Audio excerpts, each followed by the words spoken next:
Eh bien bonjour à tous, aujourd'hui on se retrouve pour une toute nouvelle critique et aujourd'hui on va parler du tout nouveau film de Harmony Korine, le film Baby Invasion.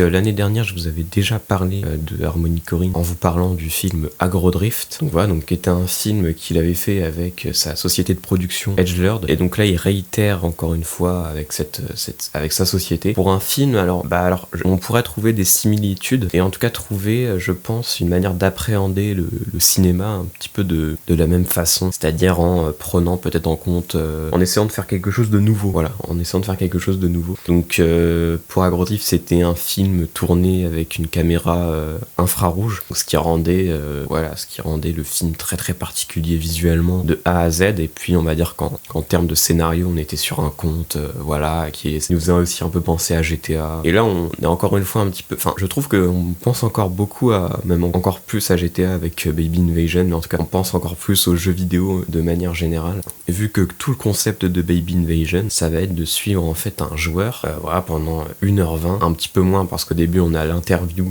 de la développeuse du jeu. Alors c'est assez marrant, elle est là, elle te raconte qu'en fait elle a développé un jeu et que finalement c'est parti en vrille, il y a des gens qui ont eu l'accès au jeu avant, ils en ont fait n'importe quoi et maintenant c'est le bordel, c'est le chaos. Et donc tout le concept du jeu, c'est qu'en fait vous incarnez un bébé, en tout cas pas vraiment un bébé, plutôt un homme, quelqu'un qui va aller tuer, vous avez des armes, etc. Et vous avez une tête de bébé. C'est plutôt ça, vous avez une tête de bébé, ce qui rend le truc à la fois gênant, mais plutôt drôle, je trouve. Le film est vraiment drôle, en fait, d'une certaine manière. Et en même temps, il est assez terrible, parce que ce qui se passe dans le film, c'est quand même particulier, et c'est aussi ça fait un penser aussi, je parlais de GTA, mais ça fait aussi penser à Funny Games, par exemple, parce que tout le concept, ça va être d'entrer à plusieurs dans des maisons, de préférence des maisons de riches, de bourges, pour aller les dérober et aussi peut-être les tuer ou autre.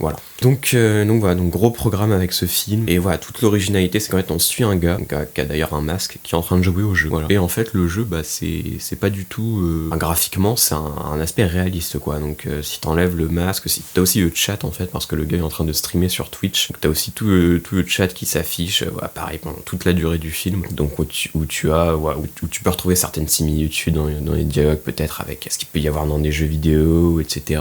Du coup c'est assez marrant parce que le film a vraiment, je trouve, quelque chose de très actuel et en même temps très futuriste, dans le sens où peut-être que aujourd'hui c'est assez courant de regarder des gens jouer à des jeux vidéo sur Twitch, là c'est futuriste parce que au niveau du gameplay on a quelque chose de réaliste, même si parfois dans le film va y avoir des incursions de mini-jeux, avec des graphismes plutôt datés des années peut-être 90, 2000. Donc le film va quand même, la forme du film va quand même changer, va y avoir des moments où ça va se ralentir pendant 5 minutes, on va avoir un espèce de couloir finalement de graphisme, etc., dans lequel le joueur va avancer, machin. Donc il y a des choses comme ça très très bizarres qui viennent vraiment s'incarner et prendre la forme, s'imposer dans la forme. Et je trouve que c'est très, en tout cas sensoriellement, ça nous donne vraiment quelque chose. Je sais pas si le film en soi, en termes de propos, en termes de discours, Harmony Korine, c'est vraiment autre chose, et je trouve qu'il fait encore une fois un film qui, moi j'ai trouvé vraiment, je sais pas si le mot agréable serait le meilleur mot pour définir ce film, mais en tout cas un film qui te bouge,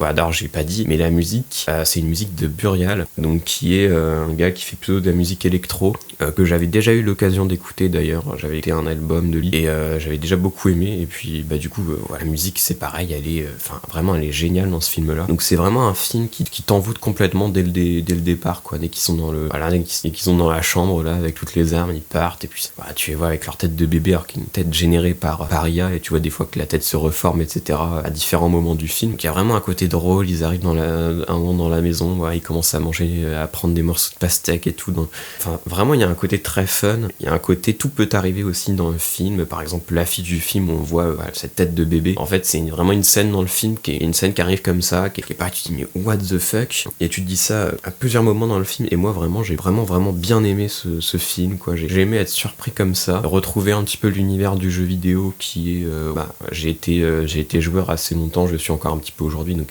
et puis c'est du FPS, donc en même temps c'est très bizarre parce que c'est pas un jeu, c'est un jeu sans être un jeu, c'est un film sans être un film en fait, finalement, pour si on devait essayer de définir un petit peu ce qu'est Baby Invasion, je pense que si vous aimez GTA, si vous aimez les FPS aussi, si vous aimez si vous aimez Harmony Korine, je pense que vous aimerez ce film. Il y a quand même un certain virage que prend Harmony Korine par rapport au film qu'il avait fait avant, avant. Moi j'aime beaucoup Beach Boom, qui est le film qu'il avait fait avant Agrodrift. Voilà, j'aime bien Spring Breakers, même si je fais pas partie des grands fans, voilà, du film. Ou même Gummo, par exemple, j'aime bien aussi. Voilà, après, c'est pas quelqu'un qui a fait non plus des milliards de films, mais voilà, un de l'année dernière, un cette année. Peut-être qu'avec cette société de production qu'il a créée, il va nous en sortir un chaque année, ça serait bien. D'ailleurs, le film est passé au Festival de Venise, donc il a eu le même sort en fait que Agrodrift, qui était aussi passé au Festival de Venise. Putain, je me dis, mais vraiment regarder un film comme ça me dire que ce film est passé en festival, c'est quand même, dans un festival comme ça aussi, surtout, c'est quand même assez marrant. Et d'ailleurs, donc, je parlais de même sort, c'est que le film est disponible en fait sur la plateforme Edgelord. Donc voilà, t'as 2 versions. Alors moi j'ai vu la version sans voix off. Apparemment, je crois donc que l'autre version du coup est avec voix off. Je sais pas précisément, mais en tout cas il y a plusieurs infos. Et apparemment il y aurait une 3e version qui devrait arriver, une version interactive. Donc je sais pas quelle forme ça va prendre. Mais en tout cas voilà, tout ça je trouve est très intéressant. Ouvre de nouvelles voies surtout. C'est ça que j'aime, ouvre de nouvelles voies, voilà, au cinéma.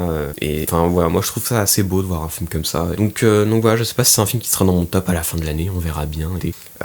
Agrodrift n'était pas dans mon top de l'année dernière, je pense qu'il aurait pu, mais il a été dans les mentions honorables et il était pas loin de rentrer dans les top 10. Voilà, je vous conseille vraiment de voir ce film qui est vraiment, voilà, pour le coup, on n'a jamais vu ça. Donc voilà, j'espère que vous avez apprécié cette critique. N'hésitez pas à me dire ce que vous avez pensé du film dans les commentaires.